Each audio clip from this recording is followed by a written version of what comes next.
는 요한계시록 21장 22절에서 22장 2절 함께 하시도록 하겠습니다.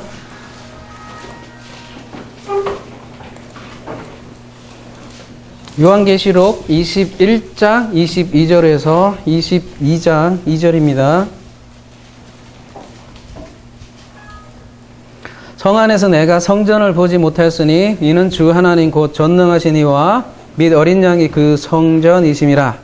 그 성은 해나 달의 비침이 쓸데없으니 이는 하나님의 영광이 비치고 어린 양이 그 등불이 되심이라. 만국이 그 빛 가운데로 다니고 땅의 왕들이 자기 영광을 가지고 그리로 들어가리라. 낮에 성문들을 도무지 닫지 아니하리니 거기에는 밤이 없음이라. 사람들이 만국의 영광과 존귀를 가지고 그리로 들어가겠고 무엇이든지 속된 것이나 가증한 일 또는 거짓말하는 자는 결코 그리로 들어가지 못하되 오직 어린 양의 생명책에 기록된 자들만 들어가리라. 22장 1절이요. 또 그가 수정같이 맑은 생명수의 강을 내게 보이니 하나님과 및 어린 양의 보좌로부터 나와서 길 가운데로 흐르더라. 강 좌우에 생명나무가 있어 12가지 열매를 맺되 달마다 그 열매를 맺고 그 나무 잎사귀들은 만국을 치료하기 위하여 있더라.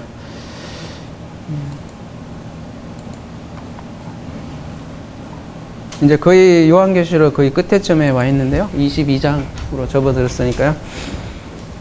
네, 오랫동안 우리 한국의 그리스도인들은 이 새 예루살렘 성과 관련된 찬송에도 있죠. 새 예루살렘 성과 관련된 찬송을 부르면서 죽어서 갈 영원한 천국 도성을 소망해왔죠. 그래서 그것은 빛난 보석으로 꾸며지고 영광스럽고 기쁨만 있는 것으로 믿어왔죠. 그러니까 즉 죽어서 가는 장소로 계속 믿었던 것이죠. 그러나 우리가 살펴보았듯이 예루살렘 성은 하나님의 영광을 담고 있는 것이죠. 그래서 건물이 아니라 하나님이 가장 아끼는 성도들이 새 예루살렘 성이다라는 것을 우리가 함께 알아보았습니다. 그래서 그 성도들의 그 존귀함, 아름다움을 묘사하기 위해서 보석이라는 메타포를 사용해서 우리에게 알려주시는 것이죠. 그래서 우리 지난주 우리가 성도는 하나님의 보물이다라는 주제를 가지고 우리가 함께 나누었습니다. 하나님이 가장 아끼는 아들들이라는 거죠. 같은 말이에요. 성도들, 교회, 아들들 다 같은 말이죠. 신부. 그래서 가장 비싼 값을 지불하고 산 진주들이라는 거죠. 그래서 아버지는 자신의 보물인 이 아들들을 너무나 사랑하기 때문에 자기가 값을 주고 산 진주이죠. 그래서 12아들들이 천국의 실상이라는 것입니다. 그래서 천국은 장소가 아니라 하나님의 다스림을 받는 그 존재들이 천국이라는 거죠. 만약에 우리 가운데 그리스도의 영이 있다면 그가 바로 천국이라는 것이죠. 천국이 어디 있냐 그러면 내가 천국이다라고 여러분이 가감히 선포할 수 있어야만 합니다. 그래서 성도가 결국은 아버지의 영광이라는 것이죠. 이것이 자기 존재 발견이에요.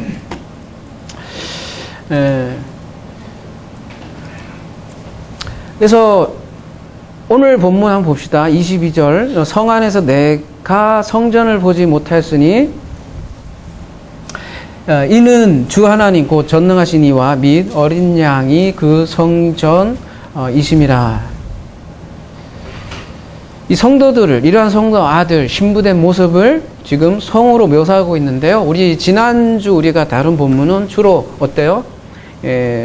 네모 반듯하고 144 규빗으로 이루어진 성곽, 그리고 뭐 갓진 보석으로 되어 있는 12기초서, 그리고 큰 하나의 진주로 되어 있는 12진주문, 이런 것들을 다뤘는데 주로 어떤 모습이에요? 보이는 것으로, 바깥의 것으로 묘사를 했는데 오늘 이제 22절에서는 성 안이라고 지금 묘사를 하고 있네요. 안의 모습을 지금 보여주고 있는 거예요. 그러니까 22절부터는 그 성 안에서 그 성전을 보지 못했는데 뭐라고 돼 있어요? 그 이유는 전능하신 이와 어린 양이 친히 그 성전이시기 때문이다, 이렇게 설명하는데요. 분명히 성경에서는 성도가 하나님의 뭐라고 그랬어요? 성전이라고 했는데 여기에서는 뭐라고 그래요? 또 아버지와 어린 양의 친히 성전이라고 하는데 도대체 무슨 말일까요? 고린도전서 3장 16절을 다시 한번 봅시다.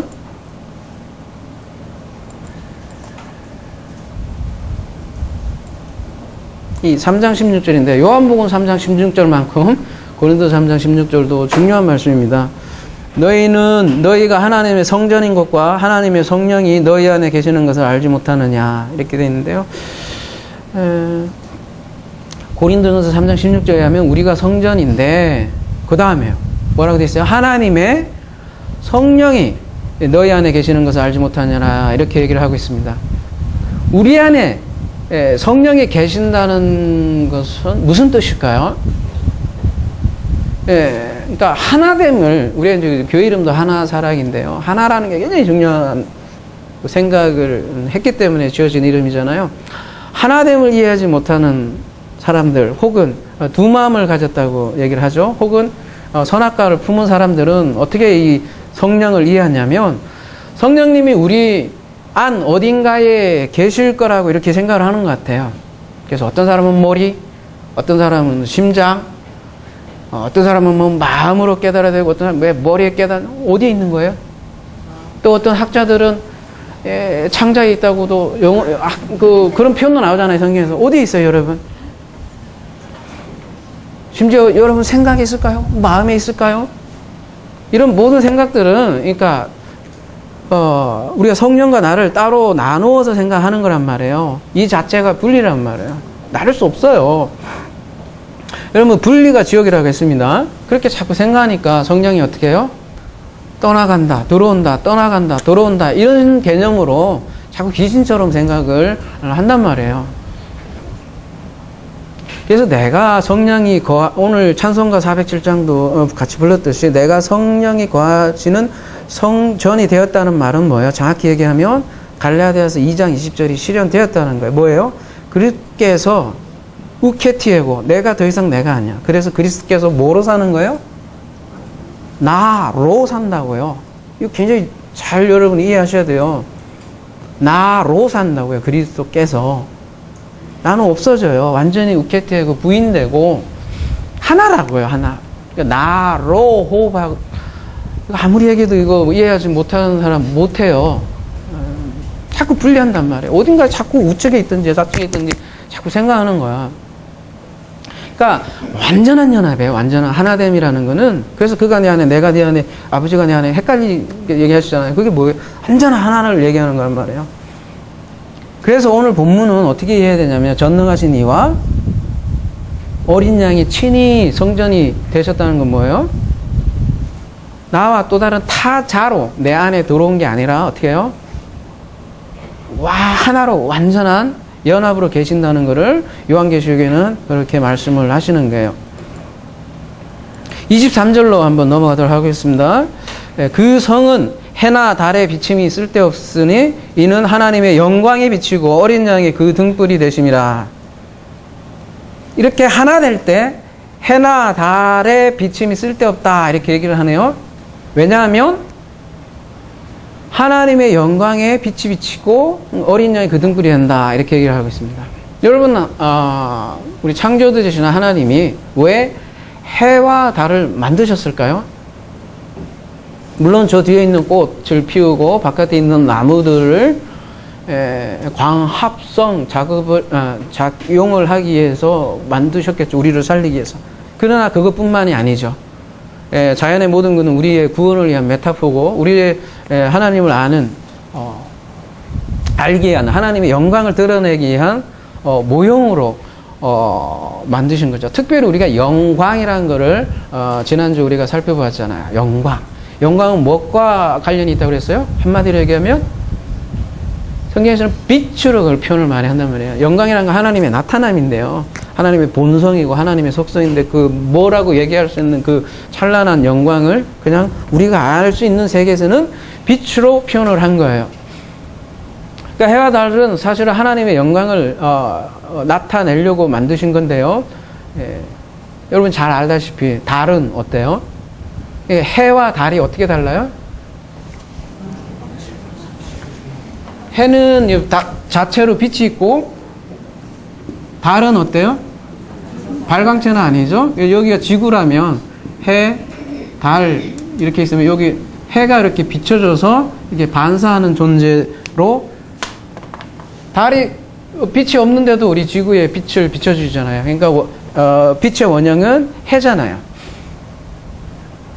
그래서 이 밤에 달은 반드시 해의 빛을 받아야 한다는 것을 이렇게 하나님께서 뭔가 모형을 통해서 우리에게 보여주시는 거죠. 근데 지금 오늘 요한계시록 21장은 거의 지금 완성 상태란 말이에요. 우리의 찬란한 그 완성 상태를 그려주기 위해서 이렇게 이런 모형으로 얘기하는데 해와 달이 이제 더 이상 필요 없대요. 무슨 얘기예요? 성도들이 더 이상 반사하는 존재가 아니라 그전에는 반사하는 존재예요. 율법과 복음으로도 얘기하잖아요. 복음의 빛을 율법이 반사해서 우리에게 알려준다는 거예요.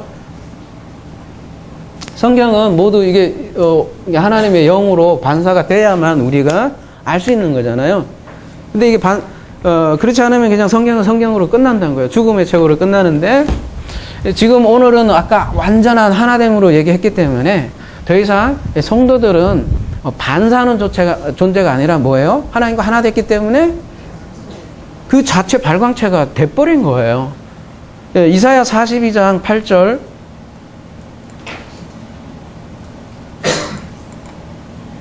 나는 여호와니 이는 내 이름이라 나는 내 영광을 다른 자에게 내 찬송을 우상에게 주지 아니하냐. 이거 많이 다뤘던 본문이잖아요. 영광을 누구에게 준대요? 자기 자신에게만 돌리고 우상에게는 돌리지 않다라는 거죠. 근데 그 영광이 어때요 지금? 예루살렘 성에 요한계시록에는 뭐래요? 예루살렘 성에 가득하대요 영광이. 예루살렘 성은 누구라고 그랬어요? 성도들이잖아요. 그럼 무슨 말이에요? 성도들이 어떻게 됐다는 거예요? 하나님과 아버지와 아들이 완전히 하나 된 거죠. 한잔에 하나.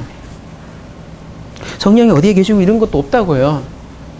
말하기 인간의 언어로 표현할 수 없는 신비한 연합이라고 해야 되나요? 미스테리온의 방식으로 완전한 하나됨이 되었기 때문에 그 영광이 예루살렘 성에 있는 거죠.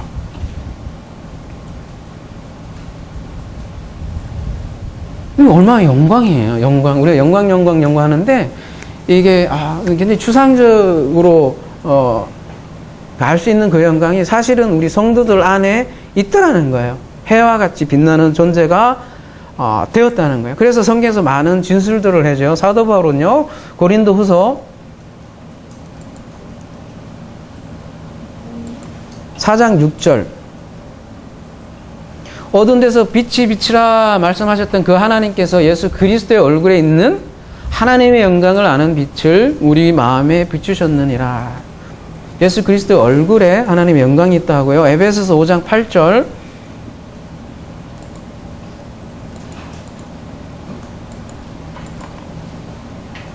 너희가 전에는 어둠이었더니 이제는 주 안에서 빛이라 빛의 자녀들처럼 행하라. 마태복음 5장 14절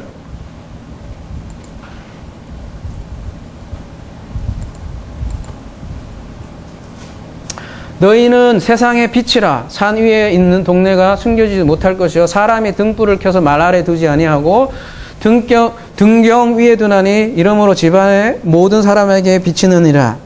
이같이 너희 빛이 사람 앞에 비치게 하여 그들로 너희 착한 행실을 보고 하늘에 계신 너희 아버지께 영광을 돌리게 하라. 영광은 아버지 그 자체인데 이 빛을 이제 성도가 담은 것이죠. 그러니까 성도 자체가 뭐예요, 그러면?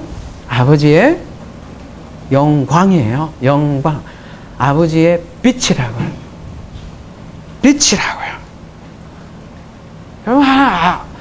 그 성도의 그 존재, 아들됨이라는 건요, 여러분, 상상 초월할 만큼 엄청난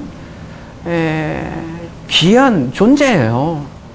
그거 발견하지 않으면 복음을 알지 못하는 거예요. 성도가 아들인데 아들은 아버지의 영광을 바라는 빛이라고요. 아버지가 어디 딴 곳에 있는 게 아니에요. 임마누엘 하나님이라는 게 다른 뜻이 아니라 그 아들들을 통해서 자기의 빛을 발하고 영광을 드러내신다는 거예요. 그래서 구약에도 똑같은 말씀을 해요. 신약과 다르지 않고요. 이사야 60장 1절 일어나라 빛을 발하라 이는 내 빛이 이르고 여호와의 영광이 내 위에 임하였느니라. 같은 말씀이잖아요. 3절 나라들은 내 빛으로 왕들은 비치는 내 강명으로 나아오리라. 이게 이제 요한계시록의 그 다음에 그대로 이어지는 내용이고요. 19절 한번 조금 넘어가 볼게요. 똑같은 요한계시록의 표현하고 똑같은 표현이 나와요. 어때요? 다시는 낮에 해가 내 빛이 되지 아니하면 달도 내게 빛을 비추지 아니할 것이요. 이런 것들은 다 모형이라는 거예요. 오직 여호와가 내게 영원한 빛이 되며 내 하나님이 내 영광이 되리라.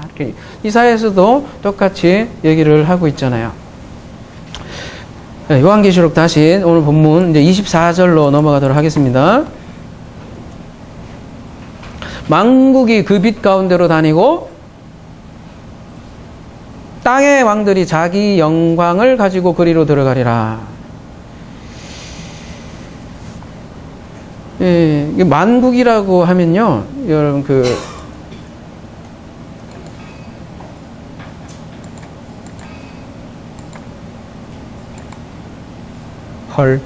잠깐만요.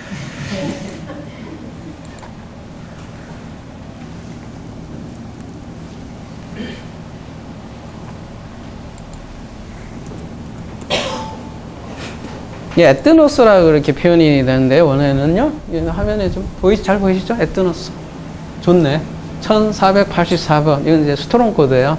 인터넷으로 화면을 보시는 분은, 요거는 이제 스토롱 코드를 이해하시면 되고, 요게 이제 원형이고, 여기 본문인데, 요 본문은 이제 킹 제임스 버전이라고 해서 수용 본문이라고 그래요. 에라스무스 본문이라고도 하고요. 요거는 우리가 보고 있는 네슬란 알란트 27판. 계속 개정이 되고 개정돼서 27판까지 왔다는 얘기예요. 요게 우리 이제 개혁 개정이 채택하고 있는 건데요. 우리 이제 여러 가지 이제 문법이 나오는데 복잡하니까 원형으로 얘기하는데 에뜨노스인데 이게 여기는 만국이라고 되어 있지만 근본적인 개념은 이방 민족들이라는 개념이거든요. 그러면 잘 생각해 보십시오. 이방 민족들이 그 빛 가운데로 다니고 이런 말이 나온다는 건 뭐예요?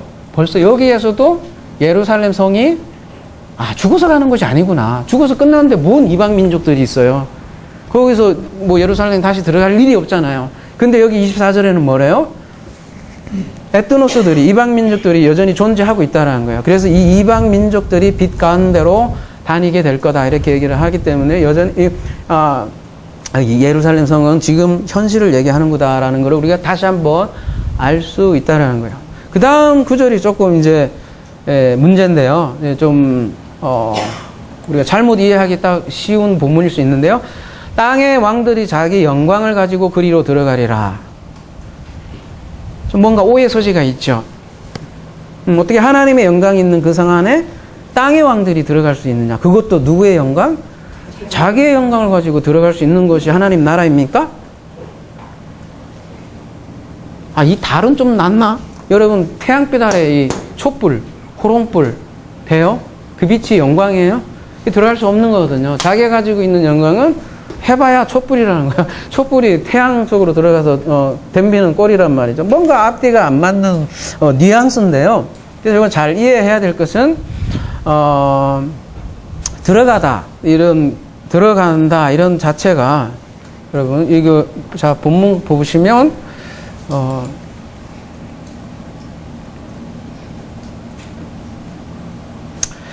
여기 굉장히 길게 번역했잖아요.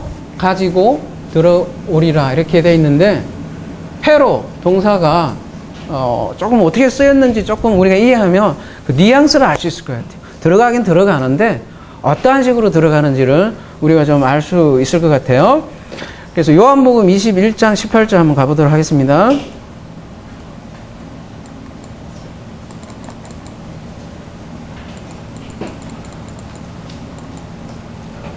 지금 이 페로라는 게 신약에 70번 쓰였네요. 여러분 여기 보시면 70번. 그 중에 우리가 요한 다 볼 수는 없으니까 요거 한번 보는 거예요. 21장 18절 여기 보면 찍으면 나오겠죠? 이렇게. 위에 보면 개역이라고 되어 있네요. 개역으로 봅시다. 그러면 내가 진실로 진실로 내게 이르노니 위에요. 젊어서는 내가 스스로 띠띠고 원하는 곳으로 다녔거니와 늙어서는 내 팔을 벌리리니 남이 내게 띠띠우고 원치 않은 곳으로 뭐래요? 데려가리라 할 때 이 데려가리라가 페로예요. 그럼 베드로가 지금 어떻게 된다는 말이에요? 지금 요한복음 21장 18절은 쉽게 얘기하면 뭔가 이끌림을 받아서 끌려가는 거야. 자기도 죽기 싫은데 가서 결국은 어떻게 된다는 거예요? 죽게 된다. 그런 뉘앙스를 가지고 이끌림을 받는 개념으로 들어가는 게 페로 개념으로 많이 써요. 또 한번 봅시다. 베드로후서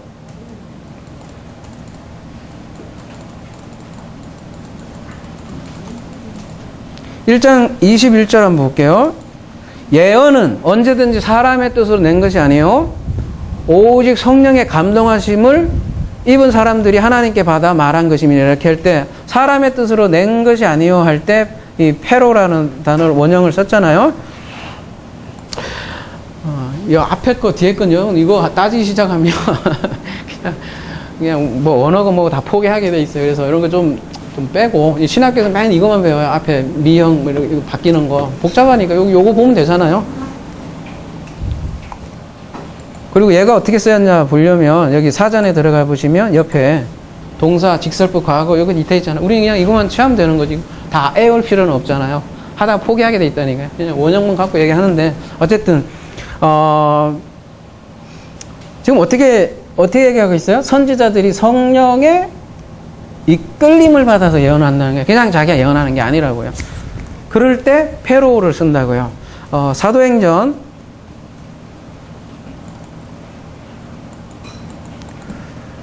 4장 34절 가볼게요. 저희 많이 쓰였는데요. 이 동사 굉장히 많이 쓰는 동사인데 뭐래요? 그 중에 핍절한 사람이 없으니 개역 개정에는 가난한 사람이라고 돼 있어요. 이는 밭과 집 있는 자는 팔아 그 판 것을 것의 값을 가져다가 사도행전에 보면 이렇게 뭔가 다 파는 장면이 나와요.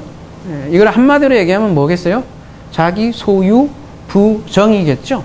그 대표적으로 나온 게 이제 물질 하나의 표현이 된 거지만 큰 맥락에서 보면 자기 소유 부정이잖아요. 자기 부정이잖아요.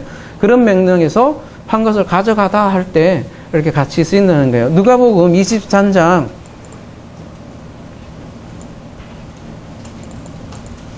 26절 가볼게요. 저희가 예수를 끌고 갈 때에 시몬이라는 구레네 사람이 시골로서 오는 것을 잡아 그에게 십자가를 지어 예수를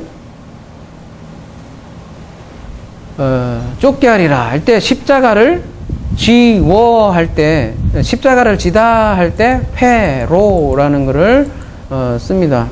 어디 갔어?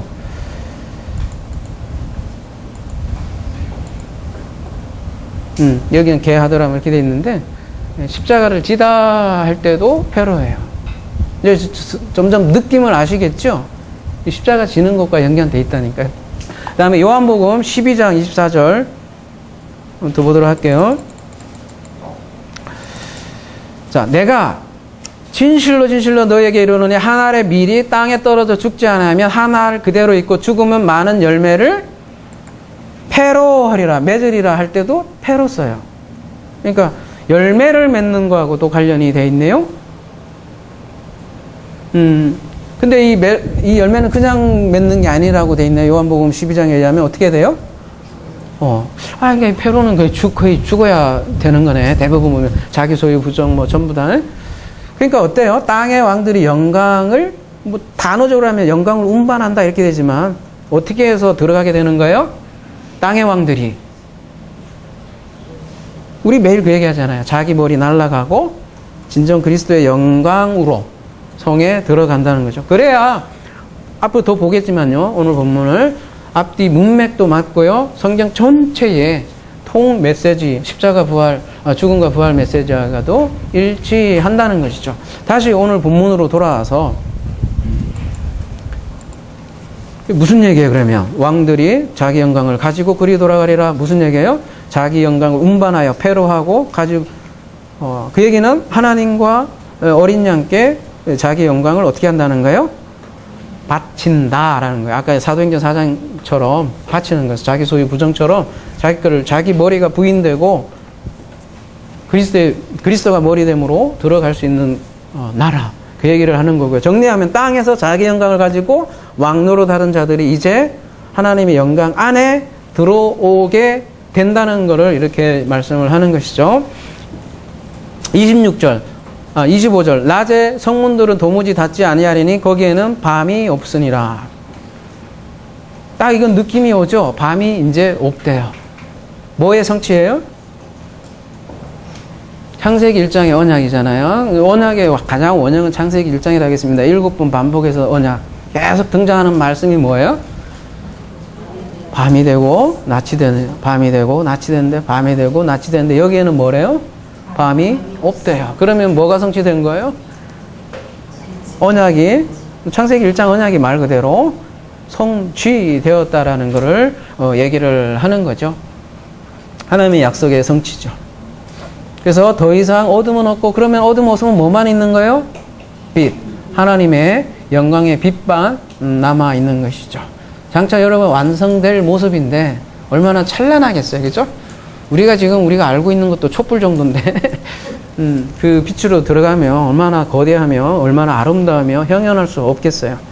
그러한 약속의 성취를 보여주는 거라고 할 수 있겠습니다.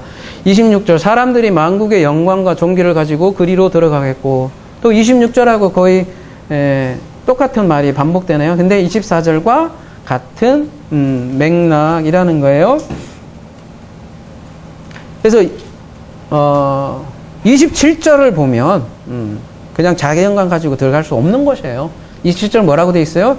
무엇이든지 속된 것이나 가정한 일 또는 거짓말하는 자는 결코 그리로 들어가지 못하되 오직 어린 양의 생명책에 기록된 자들만 들어가리라. 이 표현은 요한계시록 18장에 음녀 바벨론의 그 교회죠. 음녀 교회. 예, 모습과 어떻게 돼요? 특별히 거기에 특성을 염두에 둔 표현이라고 할 수 있겠습니다. 만국, 에트노스죠. 이방인에게는 영광과 존귀가 없어요. 그것은 어때요? 여기서 말한 그대로 속되고 가증하고 거짓말하는 자들을 이방인들이라고 얘기를 하겠죠. 근데 이 말도 사람들이, 그러니까 그 에트노스의 영광과 존귀를 결국은 패로 내려놓고 들어간다는 말이겠죠. 그러니까 세상적이고 땅적인 모든 영광과 존귀는 다 없어지고 어때요? 오직 하나님의 영광과 존귀만이 그 나의 영광이 되는 것이 하나님 나라는 것이죠. 그래서 마지막으로는 뭐래요? 오직 양의 생명책에 기록된 자들만 들어가리라. 이 생명책에 대해서는 우리가 많이 다루었죠? 요게 우리가 이제 가진 성경책이라고 한다면 뭔가 받아서 나에게 생명이 돼야 되잖아요. 그리스도의 영으로 푸뉴마로 성경책이 뭘로 돼야 돼요? 생명책이 돼야지 죽음의 책도 될 수 있더라는 거예요. 성경책이 생명책이 되는 거예요. 어떤 에게는 똑같이 성경을 읽어도 뭐가 돼요? 생명의, 영의, 영생이 되지 않고 뭐가 돼요? 그냥 율법 섬김이 되는 거야. 희한하죠? 그러니까 우리는 이 성경책을 뭐로 호흡을 해야 돼요, 그러면? 푸뉴마로. 푸뉴마 자체가 호흡이잖아요. 푸뉴마로 호흡을 하셔야 합니다. 영으로, 생명으로 호흡을 하셔야 돼요. 아까 특성도 겁나게 멋지게 하셨지만, 날마다 우리가, 날마다 식사를 하잖아요. 마찬가지로 우리가 날마다 생명의 양식으로 먹여주십시오. 기도하며 날마다 생명의 영으로 먹는 그 존재들이 아들의 존재고, 그래서 살리는 것은 뭐래요? 요한복음 6장 63절에 영이다. 영이 뭐예요? 푸뉴마니. 사르스는 무익하다. 이렇게 얘기를 하잖아요. 그러니까 이 성경책이 사르스가 되면 뭐예요? 죽음책이 되는 거죠. 그래서 요한계시록 18장에 이미 뭐라고 우리가 가볼까요? 요한계시록 13장 8절에 죽임을 당한 어린 양의 생명책에 창세 이후로 이름이 기록되지 못하고 이 땅에 사는 자들은 다 그 짐승에게 경배하리라. 이렇게 얘기 나왔죠. 생명책이 기록되지 못했다는, 그러니까 성경책이 생명책이 되지 못하는 자는 어떻게 한대요? 짐승에게 다 우상 숭배를 한다는 거예요. 그 짐승이 근데 막 이렇게 뿔 달린 귀신처럼 생긴 그런 게 무서운 짐승이 아니라 그런 건 다 할 수 있으니까. 진짜 무서운 짐승은 뭐예요? 실체는 뭐라고 그랬죠? 요한계시록 13장에서는 사람들이 가장 사랑하는 것이 짐승이라는 게 문제라는 거예요. 그 당시에는 뭐라고 기억나세요? 요한계시록 13장? 그들이 가장 소중하게 생각했던 수룹바벨 성전, 성전을 통해서 모든 것이 이루어졌잖아요. 근데 그게 사실은 짐승 역할을 하고 있더라는 거예요. 이 시대도 마찬가지죠. 이 시대는 누가 짐승 역할을 한다고 그랬어요? 사람들이 가장 사랑한다고 생각하는 예수가 놀랍게도 짐승이 될 수가 있더라는 거예요. 다른 예수로 알면. 예수님께서 하신 말씀, 그 말씀으로 이해하지 못하고 다른 복음으로 이해하면 그 예수가 바로 천사를 가장한 사탄이 된다니까요. 짐승이 되고. 그렇게 만만치 않은 거예요. 우리가 다 알 수 있는 그런 우상이 아니라니까요. 그러면 그 예수 때문에 쏟고 가증스럽고 뭐예요? 거짓말하는 자가 되는 거예요. 예수 이름으로 거짓말하는 자들이 된다는 거예요. 그러면 요한계시록 다시 넘어가도록 하겠습니다.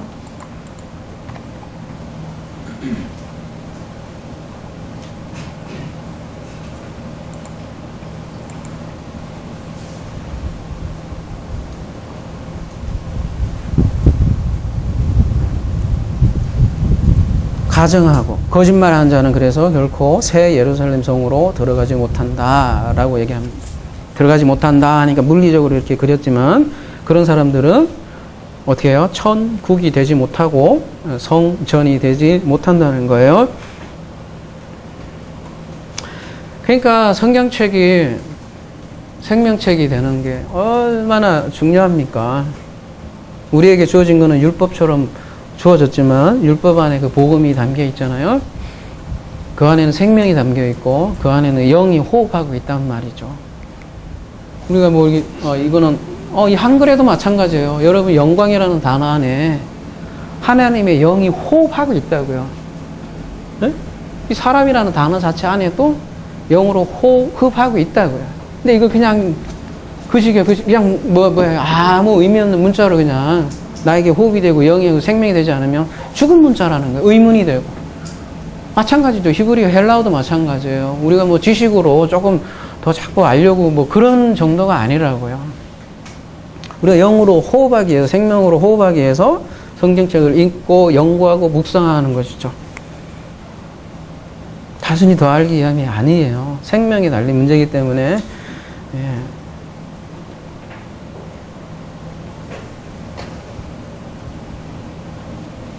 마지막으로 요한계시록 22장 이제 드디어 넘어왔네요.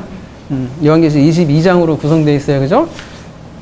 22장 1절. 또 그가 수정같이 맑은 생명수의 강을 내게 보이니 하나님과 및 어린 양의 보좌로부터 나와서 천사가 지금 요한에게 수정같이 맑은 생명수의 강을 보입니다. 그런데 그 생명수의 강이 어때요? 하나님과 및 어린 양의 보좌로부터 나와서 이렇게 표현을 하고 있네요. 그러니까 그 근원이 어디라는 거예요?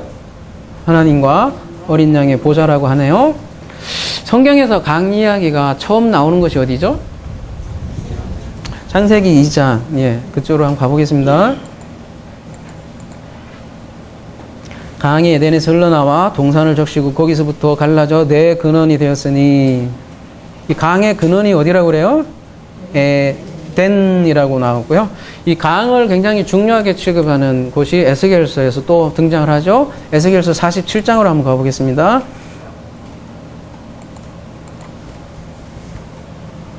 그가 나를 데리고 성전 문에 이르시니 성전의 앞면이 동쪽을 향하였는데 그 문지방 밑에서 물이 나와 동쪽으로 흐르다가 성전 오른쪽 제단 남쪽으로 흘러내리더라. 그가 또 나를 데리고 북문으로 나가서 바깥길로 꺾여 동쪽을 향한 바깥 문에 이르시기로 본즉 물이 그 오른쪽에서 스며 나오더라.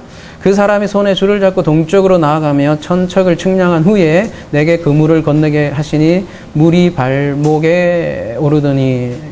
지금 에스겔서 47장에서도 보면 어때요? 성전이 문지방에서 물이 흘러나와서 큰 강을 이루는 장면으로 그리고 있어요.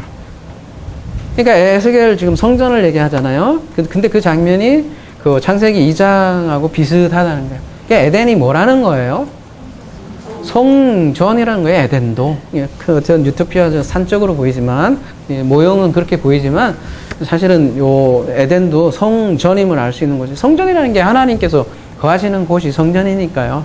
거기서 할라크 하셨다, 하나님께서 거니셨다라는 표현도 나오잖아요. 성전이에요, 에덴이. 근데 오늘 요한계시록 본문은 마지막 이제 성경의 거의 결론이니까 그 에덴에서 흘러나온, 에스겔에서 나온 그 성전의 실체가 뭐냐라는 게 하나님과 및 어린 양의 보좌로부터 나온다, 이렇게 해서 실체를 드러내고 있는 것이죠. 계시록에서 결론적으로 그렇게 얘기를 하고 있는 게 그 근원이, 성전의 근원이 바로 하나님이다라고 지금 얘기를 하고 있는 거예요.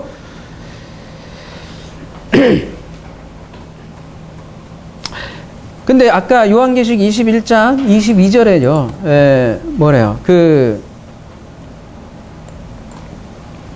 하나님과 어린 양이 친히 성 안에 성전이 되셨다라고 얘기했잖아요. 근데 또 그 성은 다름 아닌 뭐예요? 우리 성도들이었단 말이에요. 그렇다면 무슨 말이에요? 하나님과 어린 양의 보좌로부터 시작하고 있는 이 생명수의 강이 이제는 누구 안에서 흐른다는 얘기예요? 성도 안에서 이게 흐른다는 얘기가 되겠죠. 그래서 예수님께서 요한복음 4장 한번 가봅시다. 여러분 너무나 잘 알고 있는 말씀이지만 이게 다 연결되어 있는 말씀이라는 것이죠. 4장 13절 예수께서 대답하여 이르시되 이 물을 마시는 자마다 다시 목마르니와 내가 주는 물을 마시는 자는 영원히 목마르지 아니하리니 내가 주는 물은 그 속에서 영생하도록 솟아나는 샘물이 되리라. 내가 주는 물은 영원히 목마르지 않으리라, 이런 말씀하고요. 요한복음 7장 37절에 뭐라고 말씀하셨어요? 명절 끝날 곧 큰 날에 예수께서 외쳐 이르시되 누구든지 목마르든 내게로 와서 마시라. 나를 믿는 자는 성경의 이름과 같이 그 배에서 생수의 강이 흘러나오리라 하시니 이는 그를 믿는 자들이 받을 뭐를 말한다? 성령을 말씀합니다. 성령을 말씀하십니다. 받아서 여기가 생수의 강이 돼서 흘러 넘친다는 것이죠. 근데 왜 하필 초막절에 이걸 선포하셨을까요? 예수님께서? 이 배경이 초막절이잖아요. 명절 끝날. 명절 끝날. 명절의 가장 마지막은 수장절, 초막절. 초막절이 뭐 하는 절기예요? 광야 때 그걸 기념하기 위해서 뭐 요즘 얘기를 하면 텐트, 지금 이스라엘은 지금도 이렇게 바깥 베란다에다가 이렇게 쳐요. 마지막 절기란 말이에요. 근데 이 38절에 이 언급한 이 생수의 강이 바로 오늘 요한계시록 뭐예요? 22장에 똑같이 등장을 하는 거예요. 생명수의 강으로요. 그것이 초막절에 생기는 일이라고요. 성전을 짓는 날, 완성되는 날, 수장절, 열매가 가득한 날, 그날이 바로 생수의 강이 되는 날이고, 그래서 39절에 뭐를, 아까 요한복음 7장 39절에 뭐가 언급되어 있어요? 성령. 그래서 그 근원이, 그 생수의 강의 근원이 아버지와 어린 양인데 성령으로 우리 안에 뭐 하신다? 텐트 치신다 라는 얘기죠. 요한복음 1장 14절이죠. 그렇게 되면 영원히 목마르지 않는다라고 얘기하는 것입니다. 언제 이러한 생수의 강이 되는 거예요? 요한복음 4장에 아까 어떤 맥락이 있어요? 사마리 여인이 어떤 남편을 만났을 때? 진짜 남편을 만났을 때, 그리스도를 만났을 때. 그동안은 가짜 남편하고 살았죠? 그러니까 진짜 남편을 만나니까 어때요? 생수의 강이 흐르게 된 것이죠. 사람들은요, 일단 목마름을 깨달을 수밖에 없고 또 목말라야 돼요. 일단은 그래야 어떻게 돼요? 아, 내가 이렇게 되면 어떻게 돼요? 죽는구나. 하필 왜 광야에서 그런 훈련을 시켰겠어요? 근데 우리에게 그 율법을 주신다고요. 이 달이라고 표현했지만 우리 세상을 요런 것들로 주는데 일단 이걸 먹어봐야 돼요. 그래갖고 여기에는 뭐예요? 야, 이게 마시지 못하는 물이구나. 요한복음 4장에서는 그걸 무슨 우물이라고 표현을 해요? 야곱의 우물이라고 하잖아요. 야곱의 우물. 이스라엘의 우물도 아니고 야곱의 우물. 야곱이 이스라엘이 돼야 되는데, 아, 이거는 목마름을 해결하지, 결국 못하구나. 일단은 먹어봐야죠. 그래서, 아, 진짜 물 달라고 했을 때, 갈급함. 그래서 마음이 심령이 가난한 자가 복이 있나니 천국이 저의 것임이라 이렇게 되는 것이죠. 그래서 진짜 물은 진짜 남편을 만났을 때 해갈이 되는 것이죠. 그를 창세기 1장에는 윈물이라고도 얘기를 하고요. 마지막으로 2절요. 요한계시록 22장 2절. 길 가운데로 흐르더라. 강 좌우에 생명나무가 있어 12가지 열매를 맺되 달마다 그 열매를 맺고 그 나무 잎사귀들은 만국을 치료하기 위하여 있더라. 여기 길 가운데로 흐르더라 이래 돼 있는데요. 길 가운데로 흐르면 어떻게 돼요? 길 가운데로 여러분 한번 그림을 한번 그려봅시다.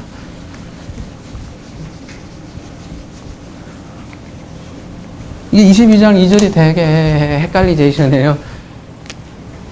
길 가운데로 흐르면 길 가운데면 강이 여기 흐르는 건가요? 자, 그 다음에 또 뭐라고 돼 있어요? 그림을 그려보자고요. 그림이 잘 안 그려질걸요? 그 다음에 또 강 좌우에 생명나무가 있다. 이렇게 있을까? 그러면? 이런 그림이죠? 그냥 개혁개정 보면 그렇잖아요. 요게 문제인 기라요. 그래서 우리가 어쩔 수 없이 원어를 보는 거예요. 니네들만 뭐 지식 잘 한다고 좀 그러지 말고.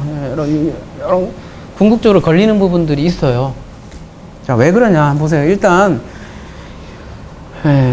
길 가운데로 흐르다 돼 있는데, 한번 보세요. 길이라는 말이 있는지.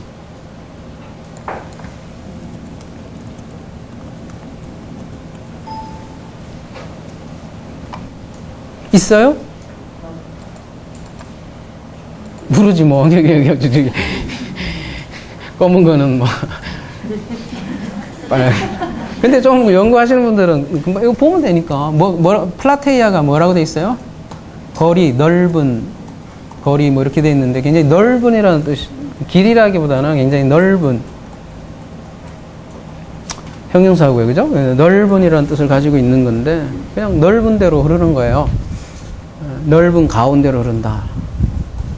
잘 생각해보세요. 에덴에서 발원한 강이 네 강의 근원이 되잖아요.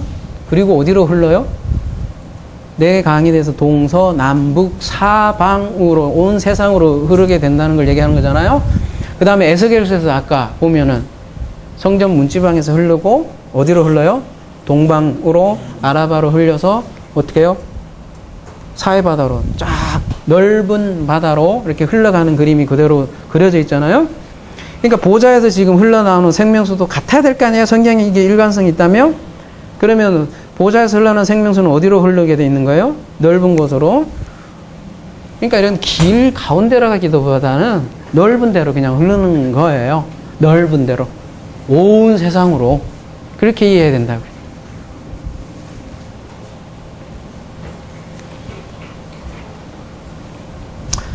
다시 말해서 우리 안에 내 안에 생명수 강이 흐르면 그것이 내 안에 고여 있지 않다는 거예요. 넓은 곳으로 흐르게 되어 있어요. 그거를 우리가 진리의 흘림이라고 얘기를 하잖아요. 물된 동산이라고도 하나요? CCM도 있죠? 물된 동산. 물된 동산이 되면 어때요? 물이 흐르게 된다는 거예요. 수가성 여인이 어때요? 참된 남편을 만나니까 어때요? 막 말려도 뭐라 그래? 예수는 그리스도다 해갖고 가갖고 막 동네 사방 뛰어다니죠?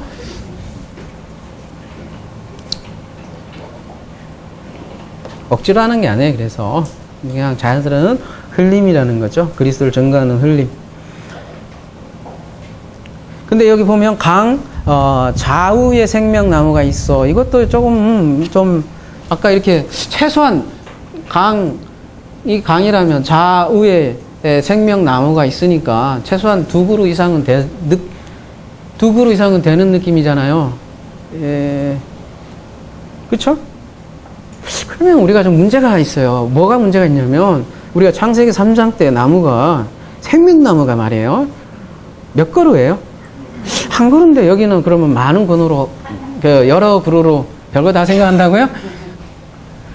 아니에요. 성경은 통일성 때문에 그런 거예요. 통일성 때문에 많은 생각을 해야 된다고요. 창세기 생명나무 한 그루가 막 번창을 해서 많은 그루가 된 거예요. 아니면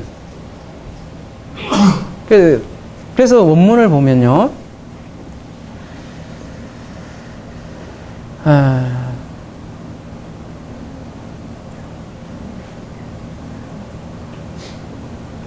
일단 여기 나무 보시면요. 여기 크실런이라고 되어 있는데 뭐래요? 단수네. 이게 여러 개 있는데 또 단수야. 헷갈리게. 그냥 차라리 나무들 이러면 그냥 그냥 많아졌나 보다. 이렇게 하면 되는. 여기 또 단수야. 그리고 자꾸 그림이 안 그려져요. 강 좌우에 생명나무. 우리나라 말은 좀 복수 단수 개념이 좀 의리하잖아요. 여러 가지 있으니까 그냥 그러려고 했는데 여긴 또 단수야. 그럼 어떻게 된다는 얘기예요? 그러면 강 좌우에 있는데 어떻게 단수가 됩니까? 여러분 그려보시라고. 강 좌우에 있는데 어떻게 단수냐고. 그래서 우리 더 한번 보니까 좌우라는 말도 한번 봐보세요. 보면 둘 다 어때요? 좌나 우나 같은 단어 쓰고 있죠? N to 10. 그래서 N to 10이 무슨 뜻이냐 한번 보시면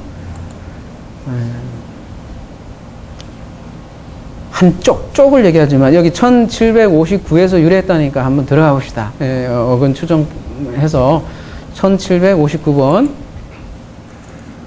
여러분 스스로 혼자 공부할 때 이렇게 공부하는 거예요. 이렇게 그러면은 뭐가 나와요?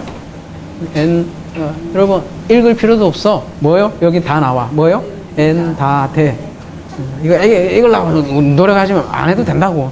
나중에 N 다 돼 하다 보면 나중에 한 1, 2년, 3년 되면 뭐예요? 서당계가 풍어를 넣듯이 여러분은 3년 되면 뭘 해요? 방언을 해요. 진정한 방언. 남들이 못 알았잖아요. 3년 되면 여러분들 베리스트 바라 에또 하샤마임 에또 막 방언 에나로케 뭐 요거 보고 해주세요. 엔나데. 근데 여기 보면 뭐라고 돼 있어요? 뭐뭐 안에 이리로 이쪽으로 그러니까 뭐뭐 안에라는 개념도 있구나. 그러니까 좌우가 둘 다 뭐뭐 안에. 그러니까 그렇게 추정을 해본다면 바로 생명수 어디에 있다는 얘기예요? 생명나무가 어디예요? 강 안에 있다는 거죠. 그럼 강 안에 있으면 한 그루일 수 있죠. 별거 다 따지나면. 여러분 이게 영적인 의미하고 연결이 안 되면 말이 안 되잖아요. 여러분 나무가 강의 안에 있으면 어떻게 됩니까?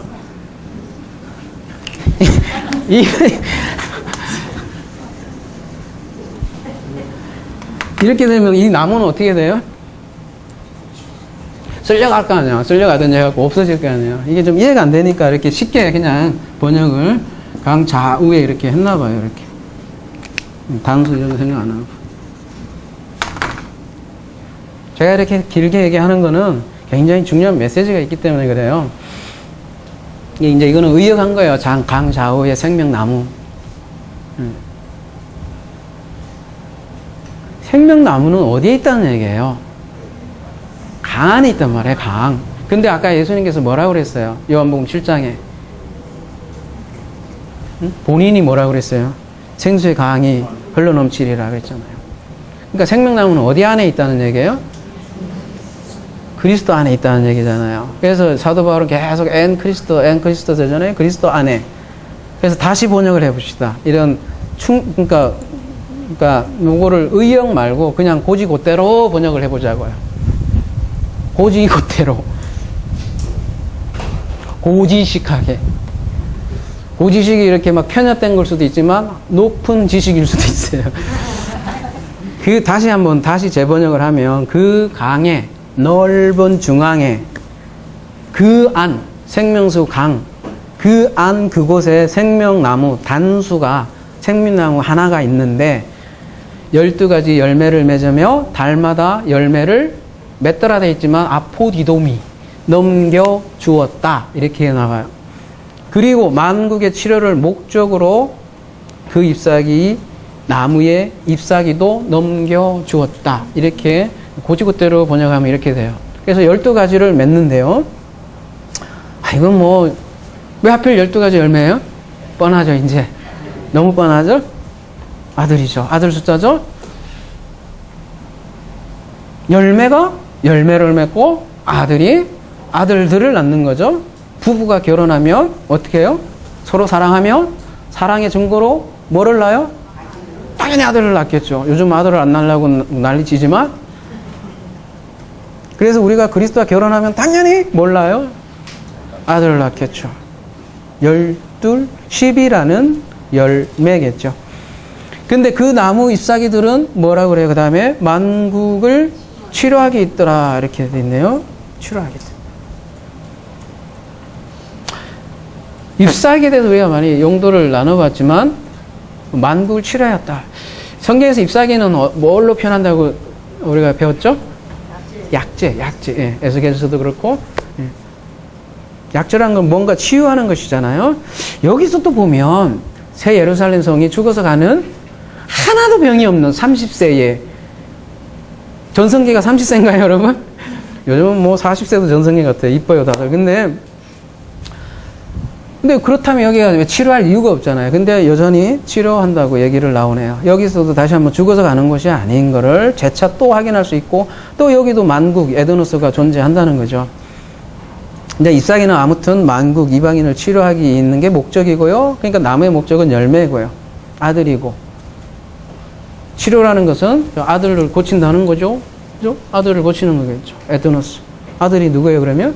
이방인들. 누가복음으로 의하면 탕자들을 아들로 돌아오게 하는 것이 치료하는 거예요. 치료.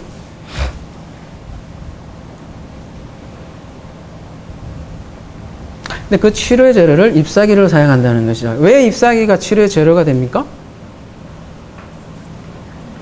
여러분, 잎사귀는 생물학적으로 그냥 봐도 뭘 하는 거죠? 여러분, 잎사귀가 없으면 여러분 나무가 열매가 있을 수 있을까요? 왜요? 예, 여러분 얘기하신 광합성 작업을 한단 말이에요. 그러니까 잎사귀가 없으면 빛을, 이거 그림 없지만 잎사귀가 없으면 빛을 못 받아요. 나무는 이 잎사귀 때문에 그래서 빛을 받고 광합성 작업을 해서 호흡을 하고 사는 거예요. 그러니까 잎사귀 없이 열매도 없는 거죠. 여러분 나무들 가만히 보세요. 해마다 싹을 틔우고 잎사귀를 만드는데요.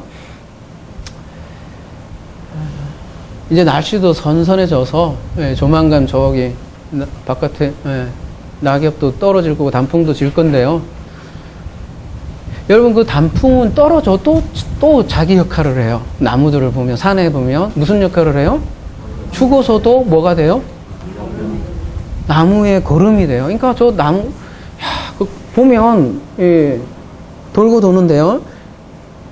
그러니까 그 잎사귀가 없으면 나무는 살지 못하고요. 심지어 잎사귀가 떨어져서 죽어도 다시 그 죽은 걸로 끝난 게 아니라 나무로 흡수돼요.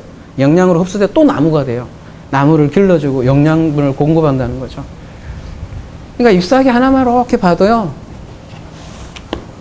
제가 늘 갖고 다니고 그랬어요.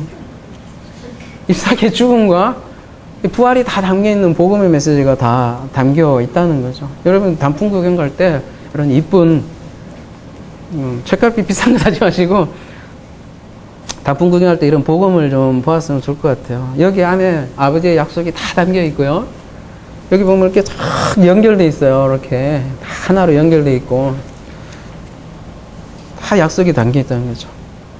죽음으로, 그러니까 아들을 만드는 아버지의 사랑이 이 잎사귀에 다 담겨 있더라는 거예요. 그래서 이 사랑을 받으면 우리도 어떻게 된다는 거예요? 아까 아포디도미 할 수 있는 존재들이 된다는 거죠. 자, 결론을 맺겠습니다. 그러니까 이 생명나무는 그러면 뭐란 얘기예요? 이거 이제 요거 찌워버리고요, 여러분. 기존에 그냥 알고 있던 개념, 그냥 원어 충실히 하면 넓은 가운데로 흐르는 요 생명나무는 요 그리스도 안에 있는 나무예요. 그리스도 안에 있는 나무. 누구예요, 그러면? 그 나무가 곧 생명책이 된 성도들을 뜻하는 것이고요.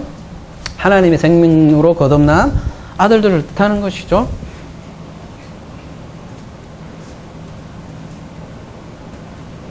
그리스도 안에 있으면 그래서 진리와 복음이 흘러 넘치는 거야. 그냥 넘치는 거야. 아, 요즘 카페에 글 많이 넘쳐서 좋아요. 근데 매일 올리시는 분만 올리는데 이렇게 좀 많이 하시면 좋을 것 같아요.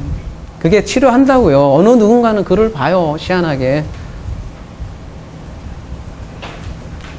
저도 영상 올리면 핍박받을까봐 겁나서 안 올리고 싶은 마음도 많은데, 근데 어느 누군가 저기 막 애국에 뭐 필리핀 뭐 이렇게 누군가는 봐. 그래서 많은 고백들을 해요. 아, 정말 생명을 만났고 정말 말씀을 만났다는 간증을 굉장히 많이들 하세요. 그럴 때 아, 그냥 내가 욕 먹더라도 올리자 그런 생각이 드는 거거든요. 치료해요. 사람들을요. 무엇으로요? 생명으로요.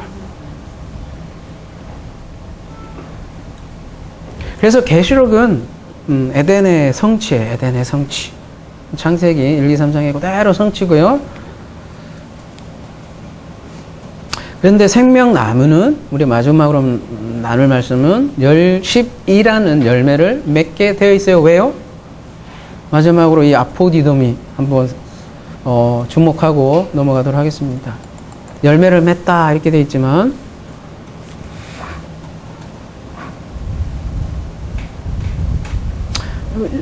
그 열매를 우리가 그냥 단순히 이렇게 맺는다는 느낌보다는 이 느낌이 뭐냐면 넘겨주는 거예요. 나누어 주는 거예요. 나눠주다, 넘겨주다 이렇게 되어 있거든요. 뜻이. 아버지가 먼저 우리에게 아포디돔이 하셨고 넘겨주셨기 때문에 우리를 통하여 더 다이렉트로 얘기하면 우리를 통하여 이렇게 얘기하지만 나로 그냥 살아요. 나로 호흡하면서 아포디돔이 하는 거예요. 진리를. 그걸 임마누엘이라고 하는 거예요. 그래서 성경 기자들 보면 여호와가 나에게 임했다 이렇게 가감히 선포하잖아요. 그런 자들만 얘기할 수 있는 거예요. 말이 같은 사람은요, 아버지 말을 하게 돼 있다고요. 아포디돔이 우리를 통하여 아포디돔이 한다고요. 뭐를요? 생명을요. 그래서 마태복음 6장 6절 한번 가볼게요. 여기 신약에 52번 써 있는데요, 그죠? 여기 마태복음 6장 6절에 있는데, 요 마태복음 6장 6절이 아포디돔이에요. 자, 너는 기도할 때에 내 골방에 들어가 문을 닫고 은밀한 중에 계신 내 아버지께 기도하라. 은밀한 중에 보시는 내 아버지께서 갚으시리라.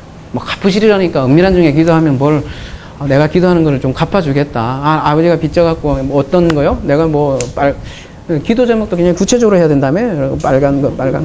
빨간 자전거를 하나 주는데 빨간 자전거를 줘야 되겠고 뭐 이렇게 신랑을 구해도 이렇게 키 180에 현정같이 생긴 애 빼고 눈 작은 애 빼고 이렇게 하고 다 해갖고 그거를 뭐 갚으시라 이렇게 생각할지 모르지만 뒤에 문맥을 봐야지. 하나를 볼 게 아니라 뒤에 문맥 보면 뭐라고 하는 거예요? 주기도문 나잖아요. 그 다음에. 그리고 주기도문 내용은 뭐예요? 한마디 얘기하면 하나님 나라잖아요. 하나님 나라. 천국을 넘겨주겠다는 거 아니에요. 그죠? 근데 천국은 어느 때 가능한 거예요? 성령으로만 간다고. 성령으로만 가능하다고요. 그래서 주기도문의 제 가장 가운데가 이름을 양식 달라고 하잖아요. 그 양식이 다른 게 아니라 생명의 말씀 성령이라고요. 그래서 이 성령을 받은 자들이 복 있는 사람이라고 얘기하는 거죠. 그래서 우리 오늘 마지막으로 오늘 교독도 시편 1편 했잖아요. 이 시편 1편이 시편의 문이라고 하잖아요. 우리 시편 1편으로 노래하고 있죠. 요 말씀 마지막으로 함께 읽으면서 오늘 말씀 마무리하도록 하겠습니다. 3절까지만요. 복 있는 사람은 악인들의 꾀를 따르지 아니하며 죄인들의 길에 서지 아니하며 오만한 자들의 자리에 앉지 아니하며 오직 여호와의 율법을 즐거워하여 그의 율법을 주야로 묵상하는도다. 그는 시냇가에 씨는 나무가 저를 따라 열매를 맺으며 그 잎사귀가 마르지 아니한 같으니 그가 하는 모든 일이 다 형통하니라. 여기에도 열매와 잎사귀가 동시에 등장을 하잖아요. 아무쪼록 이러한 여기에 있는 진짜 복 있는 사람 되기를 간절히 기도합니다. 찬송가 620장 함께 하도록 하겠습니다.